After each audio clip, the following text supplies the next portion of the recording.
You're with India Post Live, India's first online news conversation web TV. I'm Ishan Russell, and India Post Live is, of course, a forum for you to come in and participate. Use social media to get in touch with us. There's, of course, Twitter, where you can, on your tweets, you can use the hashtag India Post Live or use our Twitter handle at India Post Live. And on Facebook, we have a Facebook page called India Post Live. You can go ahead, like it, comment over there, post pictures or share videos. You can also go to indiapostlive.com. That's the name of the website where we're streaming right now. And this video is, of course, live for you right now. In case you're watching it later, there are so many other videos on various other subjects for you to check out. So go ahead, check those out, comment on the wall over there. And in case you want to participate, think you can be better than the experts, you have an opinion, that is more important, and we're missing out on something, go ahead, tell us and get in touch with us, send us a participation request, and we'll for sure get your view heard on via Skype or Google Hangouts. So it's really up to you how to get in touch with us, and we'll for sure put your views out there.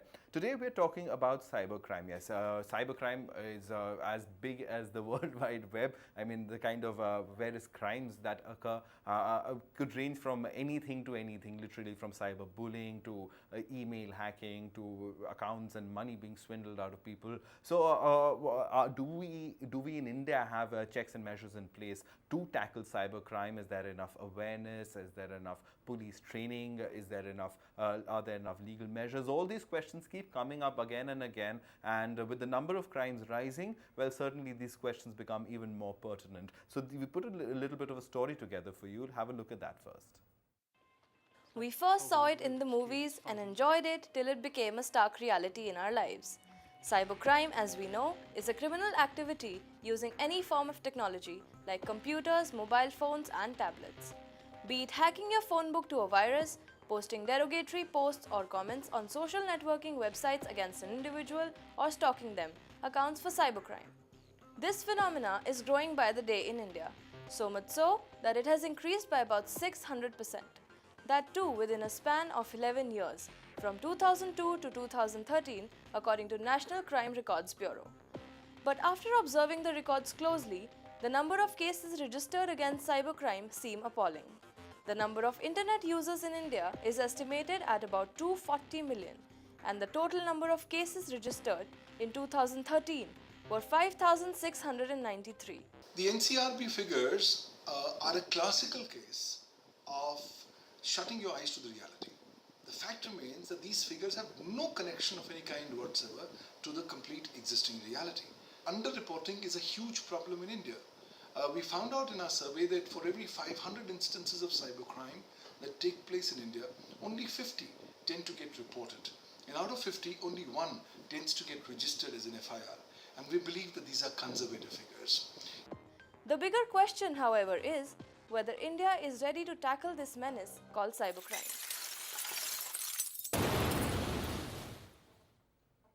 All right, so cybercrime is here. What is cybercrime? If you don't know, well, you better find out, because it could happen to you. Pawan Dugal is somebody who's been talking about it for some time, and often those have been falling on deaf ears in the administration. So hopefully things would be changing with more and more people getting aware of the internet and accessing it. We're also joined by Apar Gupta. He's an eminent lawyer. Pawan Dugal, of course, is an advocate with cyber laws, and Apar has also been working in the same domain for some time now. Thanks very much, both of you, for coming in.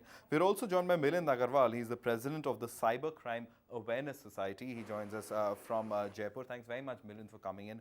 We're also joined by Vineet Goenka. He is the co-convener of the IT cell of the BJP, and would be playing a pretty important role as far as IT policy in this country and determining it goes. We're also joined by Dr. Debabrati Haldar. She's an advocate and managing director at the Center for Cyber Victim Counseling. So, but Pawan, I'll start with you. In terms of cybercrime, I think it's too broad a subject as far as cybercrime is concerned. So if you could just break it down for our viewers, what would cybercrime be? Well, traditionally speaking, initially we thought about cybercrime as just happening on the internet. Over a period of time, the ambit of cybercrime has grown. Today, cybercrime brings within its ambit each and every aspect, not only pertaining to misuse on the internet, but cyberspace, but more significantly, misuse of computers, computer systems, and communication devices. So it's a very big umbrella. A lot of components come under it, but basically any activity done with an illegal design, with a criminal intention to cause wrongful loss to somebody and wrongful gain to another person would qualify as cyber crimes. There are a large number of cybercrimes that are emerging, but we can categorize them broadly into four distinct categories. Okay. There is cybercrimes against persons, where you target a particular person. So whether it's cyber defamation, cyber nuisance, cyber harassment, you are targeting a person. The second category is cybercrimes against property, where you focus on a particular electronic property, whether it's a computer system. So hacking, cracking, or theft of computer source code are typical examples in this regard. The third category is cybercrimes against nations, where you actually target specific nations. So cyber war and cyber terrorism are classical examples. And now we come up with a fourth category. These are known as mobile crimes. These are crimes specifically being done on the internet using communication devices. Okay. And clearly, it's a very evolving space. Things are continuing to evolve, but one fundamental reality is that cyber criminals are 10 steps ahead of law and law enforcement. All right, and in fact, we have a penal code that is from the 19th century. We're in the 21st right now. So, are laws capable enough? Is there enough serious consideration in this regard to upgrade the law to to get all these crimes under its ambit? Certainly, I think so. The legislature has made attempts in the past to contemplate and to provide for specific offences which are committed by the internet or by any kind of technology which was not originally there under the Indian Penal Code. So you notice specific amendments being caused to the Indian Penal Code, as well as after the Information Technology Act being made in 2000, amendments being made to it in the year 2008, and subsequently additional offences being inserted. In fact, Pawan can shed more light on it, being a part of certain standing committees to Parliament which proposed specific offences to be inserted. I think so. One of those were with respect to child pornography, which was one provision which was not noticed by the legislature originally when it made offences relating to cybercrime under the Information Technology Act. This deficiency was subsequently cured in 2008. Yes, the offences do require constant relook, but beyond the substantive offences, we have to look at the process of investigation as well as the underlying systematic problems in the Indian criminal justice system, which prolong trial, delay conviction, or sometimes just result in improper investigation resulting to acquittals. All right, so we'll talk about the processes that need to be put in place, but also let's try to get a sense of the nature of the crime. Often, because unless and until people relate with that, it is often very difficult for them to understand. So, as far as Milind, you go, the Cybercrime Awareness Society, what exactly is its purpose, and how many members do you have, and what kind of programs do you implement to create awareness about cybercrime? And we are providing a platform to the cybercrime affected. Milind, I'll just interrupt you. I'm sorry. We seem to be having a little bit of an audio connection. So if you can just check your mic, yeah, just if you can speak into the mic and go start it. Can you hear me now? No, your audio is still muted. Milind, I'll come back to you. I'll quickly go across to while we try to figure that connection out. But Dr. Haldar, you run the Center for Cybercrime Victim Counseling. So, what typically does one come across as cybercrime, and how difficult is it to people to handle?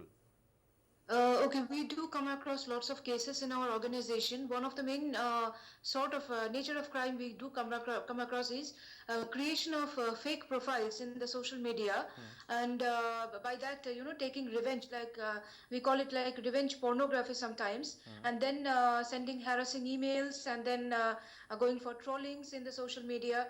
So basically the problem is that when such sorts of harassments or crimes do happen in the social media, or even through cyberspace, or through some adult social networking sites, the victims, they do not want to come up for reporting.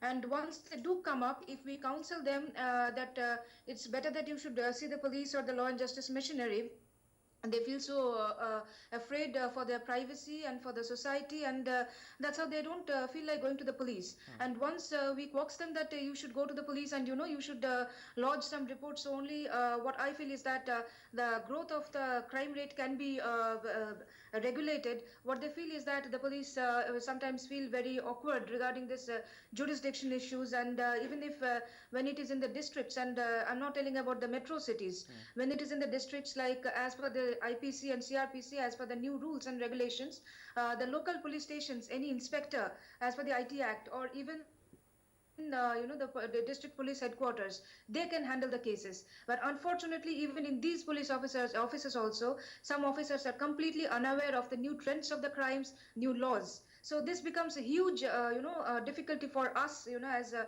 organization, to make both the parties meet that what is the demand of the victims and what should be done. So this is the biggest problem we sometimes feel. And of course, as you know that there are very few reported cases, especially like for cyber stalking cases. Nobody understands what is stalking, and even though the law is there since 2013, nobody understands the nature of the crime. It becomes really impossible for us to make people understand that how to prevent it, how to go for reporting. So this is the main problem that we are facing as an organization who are counseling the cybercrime victims. All right, fair enough. So, in terms of social media, its explosion certainly has added a new dimension as far as cybercrime is concerned. I want to go across to Vineet Goenka because, Vineet, your government has just come into power, and the Prime Minister's first letter out to the nation mentioned the fact that he'd be using social media to get in touch with us. Obviously, it as a tool of communication, and the internet is, of course, very important to your administration. So, as far as cybercrime is concerned, what do we expect from the BJP? See, cybercrime is a new type of crime which is happening for the last 2 decades. But the intents of this crime has increased in the last 2 years. And as rightly said by my co-panelist, the first panelist, I think it was Pawan, Yeah. that cybercrime has a big pendulum. It's from a war against the nation, as well as individuals are being targeted on that. It can be a financial crime, it can be a stacking problem. We in Bharatiya Janata Party and the government are expecting that experts like them come forward, help us to identify what are the causes of this and the remedies to this. And the remedies can be two.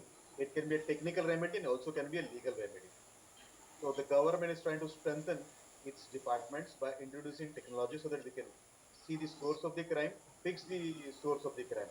And second one is legislation, so that those who are responsible for the crime within the country are booked, and those who are outside the country, they are tackled with the international laws. All right, so that is the BJP's take. But Pawan, in terms of actual on-ground implementation, a lot needs to be transferred in terms of just awareness about the nature of the crime. And at the end of the day, the police constable who's doing everything for you also has to deal with the IT complaints that you have, which he might not be aware of given his training. Clearly, there's a huge disconnect, and the need of the hour is to do far more capacity building, more so amongst all the stakeholders, but distinctly the law enforcement agencies, because majority of the police officers have no clue of how to deal with a cybercrime complaint, how to investigate it, and how to go forward collecting the relevant incriminating electronic evidence.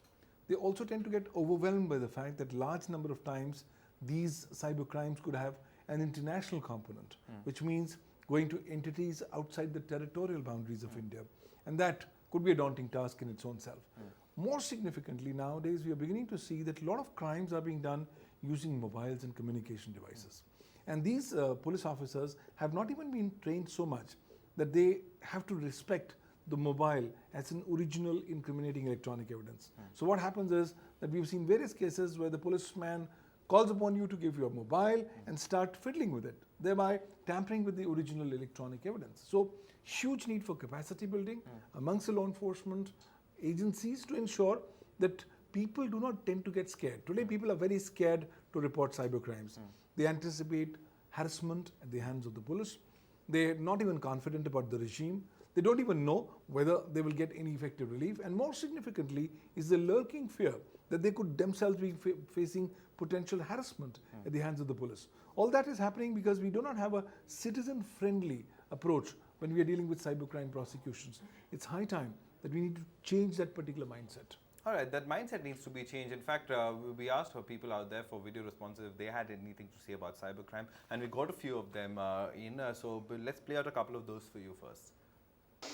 I'm afraid cybercrime is very big business in India as well as it is in the rest of the world. Unfortunately, what happens in India is that most people are not even aware that they have been victim to a cybercrime. For example, I have a friend who is also a mechanical engineer, very senior person. He's assistant general manager at BEML Mysore. His credit card was suddenly charged for 25,000 rupees. Somebody had bought some tickets on it, airline tickets on it. He did not know what was happening, and the worst part is he did not know that it was a credit card fraud. All that he did was to go and get his credit card cancelled. Later on, when he came to Delhi and he showed me his laptop, I was amazed to find that he had a pirated copy of Windows, no antivirus, no spyware, no protection absolutely. I told him, Anand, what are you doing? Please get these things, and that's one way to stop your systems from ensuring that you do not get affected by cybercrime. That is the first step. Now suppose you know it's a cybercrime. How do you do about it? Many users do not know what to do, whom to go and complain to. Even if you know and you contact the next police station and tell that there has been a cybercrime and I've lost so many rupees, do the police know how to handle these cases? I'm afraid no. I do think more and more people understand with the number of newspaper reports that has been coming out about this. They understand that the police might file a case. Strictly speaking, whether they will actually get into trouble beyond that is still a question, because very few of the cases that have been filed have actually been completed in court. And so whether people will actually be found guilty by the courts is something that still is a wait and see. If you ask specifically about the ones on freedom of expression, at the moment they are framed in way too vague and way too broad a way, so that the protections of freedom of expression that you have as an Indian on the internet are actually not as strong as the protections you have offline. And that is a real problem. The protections online and offline should be the same. There should not be a change because the medium changes. Crime is likely also reported, first of all, because, for example, if you look at the complaints made, for example, by women about stalking on the internet, we still get a lot of informal reports of women who try to file a complaint and the police actually trying to resolve it in a different way, so never officially filing the complaint. So there is first of all the problem that many people won't go to the police, but even if they do, that is not necessarily reflected in the statistics depending on how the complaint is treated with. So it is likely to be underreported, yes. One of the issues that has become prominent is the use or misuse of Section 66A, the IT Act, which actually very narrowly defines what constitutes grossly inappropriate or slanderous posting by someone. So now that kind of a narrow definition has been used to, or rather, I should not say narrow definition, very broad definition has been used to basically harass people who are dissidents, and basically has been used by political parties and political actors to put cases on anyone who is antithetical to their political party and so on. I think the sooner the Supreme Court comes up with guidelines on that, or comes up with a judgment which thoroughly establishes the unconstitutionality of Section 66A, the better for us. That is one key issue in cybercrimes in India today, that what are not necessarily cybercrimes have been purportedly made into cybercrimes, where the misuse of Section 66A is one of the key issues there. All right, so you heard various perspectives over there. Apar, coming to you, the fact that what Ramani was raising over there, Section 66A, misuse of cybercrime laws, how often is that happening? Because in terms of what comes in media notices, often the cases where it's being misused. So what's the real situation like? Before I answer this, I'll just step back for a second, because my points on this all revolve around not viewing cybercrime as divorced from the larger criminal administration which is present in India. So now we have heard about various instances of online stalking, especially which is now offense after the 2013 amendment. Now, if you even go to police where the stalking which is occurring, which is not online but is happening in person, often the police is looking at resolving these kind of offenses by more informal interactions, by asking the victim who is following you around. Can we talk to him? Can you trace him out? Is he somebody known? And then going to him and having a stern word with him, as opposed to registering an FIR and taking this offense to its logical conclusion. So this is relying upon an inherent hesitation by the police to register FIRs, to investigate and to convict. Now, coming back to your question again, in which you are stating that is 66A being misused. Now, 66A is a broadly phrased penal provision which allows the registration of a criminal offense for online speech. It does not have a equivalent which is there for offline speech by itself. It only applies online. And given how broadly it is framed, it has allowed state governments till date to register FIRs and to imprison people. However, that is not to say that they do not register FIRs for content which is not shared online, or they do not use provisions of law which have been existing for more than 100 years. This is to also criticize the charging discretion of the police and how slow our courts are, even when there is apparent misuse and abuse in charging discretion by the police, where they say that for instance, we just may see recently, 1 week back, there were certain posters put up near Nizamuddin, and the police has registered a case of inflaming communal passions. That's not something which was done online. However, then again, the law which is there under 153A, 153B, which is already existing, is again broad.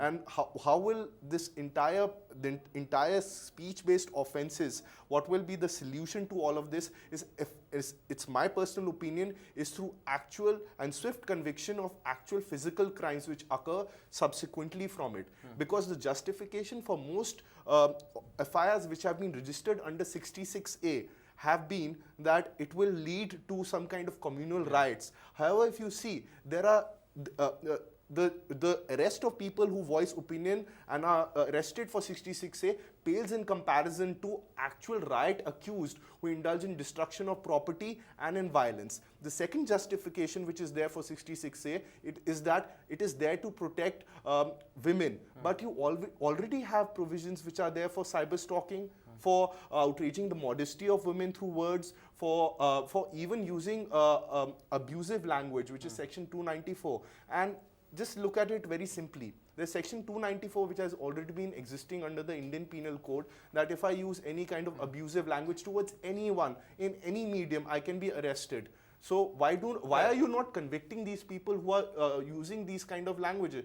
And that should be plain as day. If you start convicting people, people will essentially bring themselves within the bounds of law. It will act as a deterrent. It will act as a deterrent. So the solution is not as simply as to state we need more offences or we need to narrow down offences. We need to look at the process, because the process, in my view, is the actual problem right now. All right, but Vineet, we're not going to let you get away with the fact that you're saying we need a broader consensus and we need to get experts in. How does this figure in the government's priority list right now? And I mean, you faced it. You were telling me that you knew of an instance that happened to somebody that you knew, where the police really was completely out of depth as far as handling cybercrime is concerned.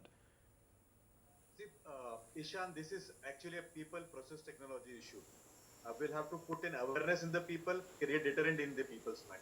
We'll have to put in processes like said by the co-panelists, which will enable faster convictions, faster registration of FIRs, and also solutions in the code. And the technological solution, where we'll have to equip our law enforcing agencies to monitor this kind of offenses, to control this kind of offenses.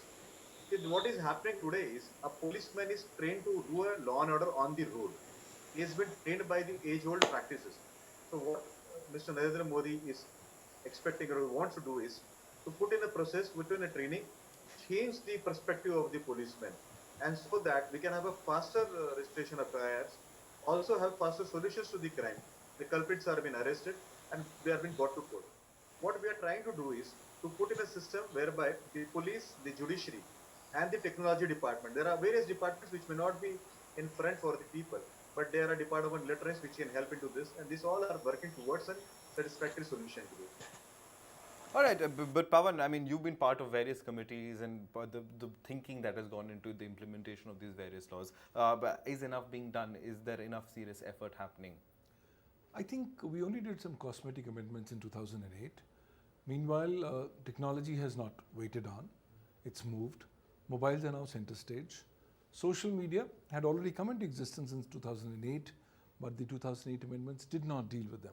So I think it's high time that we need to tweak our laws so as to them to be more relevant and topical as of today. Today, a large number of those amendments in 2008 are already, shall I say, have outlived their utility. It's time that your law must reflect the existing new realities of today.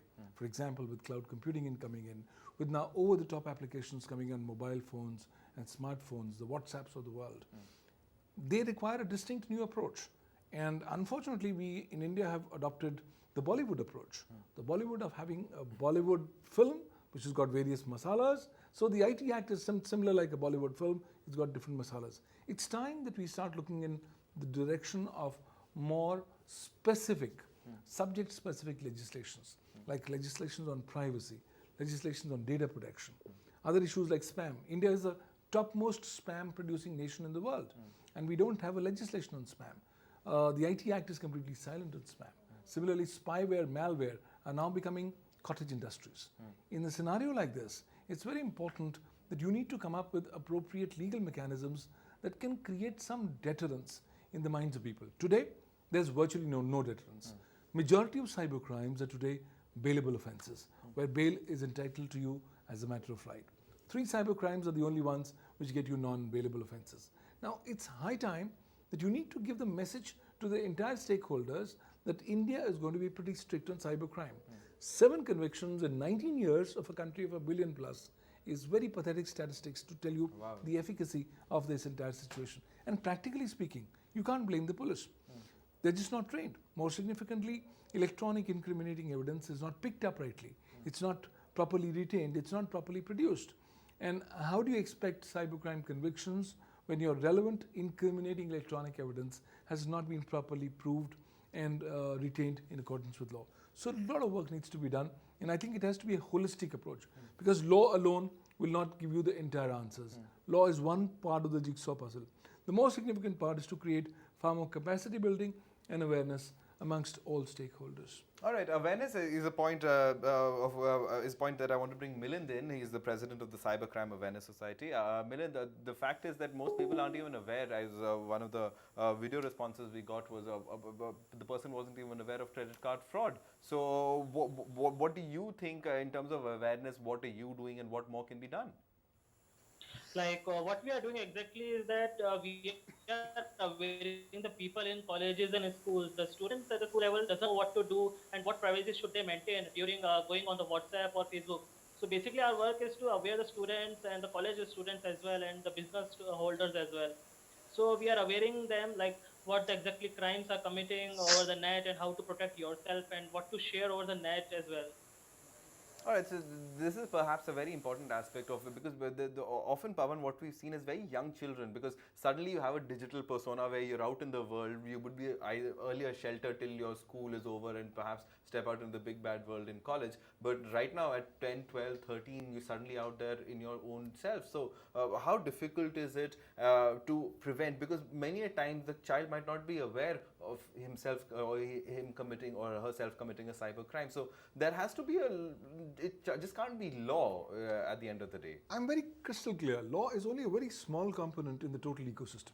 There have to be other components. And in this case, the biggest component has to be the family values of trust that exists between parents and between children. I've done cases of cyber crimes where cyber crimes have been committed by 6.5 years old. Now, a 6.5-year-old guy would not know about the nuances of life, but he's very apt at technology, and a school-going child is willing to go ahead and do those activities which come within the ambit of illegality. So I think there is a need and focus on far more awareness to be created by parents amongst their children. Today, the children are the early adopters of technology. What about schools? Are schools getting involved in this? Do schools assume some responsibility for this? Should they? They should definitely be doing so, but unfortunately, I don't see much kind of an activity happening. They do more like trying to fill up the requisite forms, maybe 1 or 2 trainings in 1 year, and that's done. I think time is that you will have to create cyber law as an integral component of your school curriculum. Because if you don't do that, you are actually doing a disservice to this young population who has already got access to technology, who has not been sensitized about law, and who is likely to commit large number of activities that could classify themselves as cyber crimes. So I think creating awareness, sensitizing them, empowering them at the school level is the first step forward as we go in the fight against cybercrime.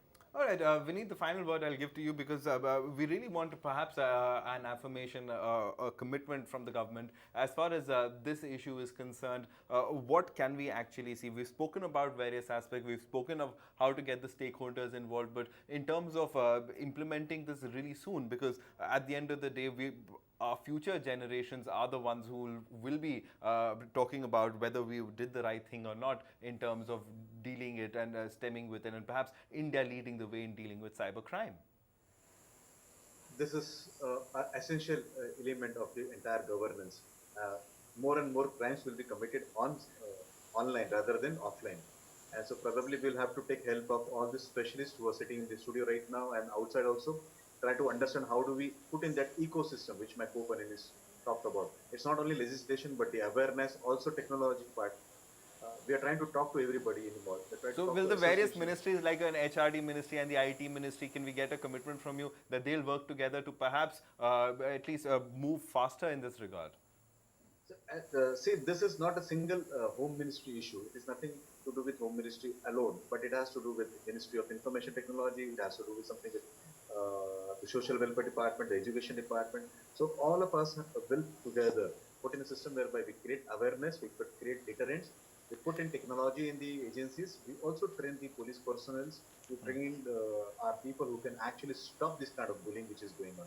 So there is a place of police deterrent, stopping it, following it, booking that guy, and making sure that the justice is done. The ratio which my co-panelist said that there were 17 transactions in the last decade is really alarming, and probably my government will be serious to talk about this. We will look after this. That there is no more crimes which happen on the internet or on the mobile. All right, so at least we have a commitment coming in. Let's see how far that commitment is delivered upon. Thank you very much, Pawan and Apar, for coming in and sharing your expert opinion with us. Also, Debriti, thank you very much for sharing your opinion.